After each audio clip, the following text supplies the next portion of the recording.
Our next one that we have to factor is a little bit more difficult. We have 8x squared plus 2x minus 15.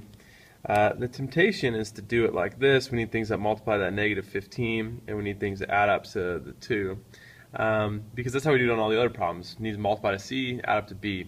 But that's not true in this case. We need things, if there's a number in front of that x, we need things that multiply to negative 120, 8 times negative 15.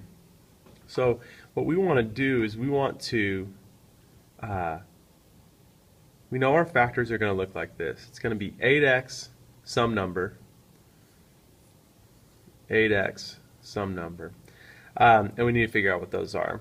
You can go through all the factors, like 4 and negative 30, negative 1 and 120, right? But we need things that are 2 apart, and if you search for a little bit, you should see that 10 and 12 multiply to 120, and I want it to be a positive 2, so I'm going to give the negative sign to the 10. So negative 10 and positive 12 will multiply to negative 120 and add up to 2. So those are my two numbers.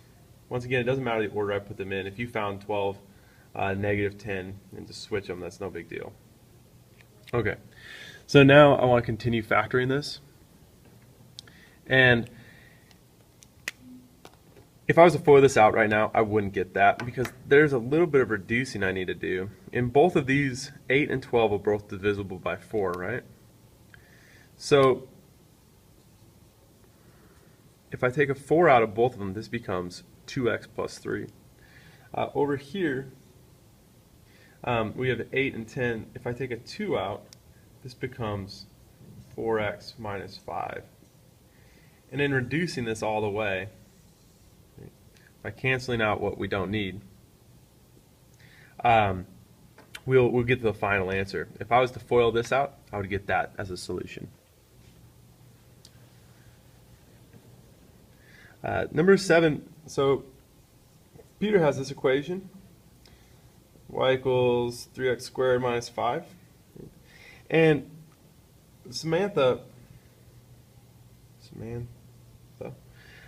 she said her equation is kind of similar to it, except for now it stretches more vertical. So I'm just going to come up with a quick sketch of this.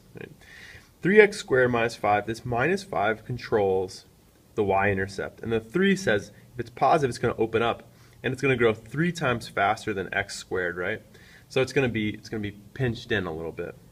Okay, so let's read what Samantha says. So now her equation is stretched more vertical and moved down 5 units, and now opens down. So 3 different things happen.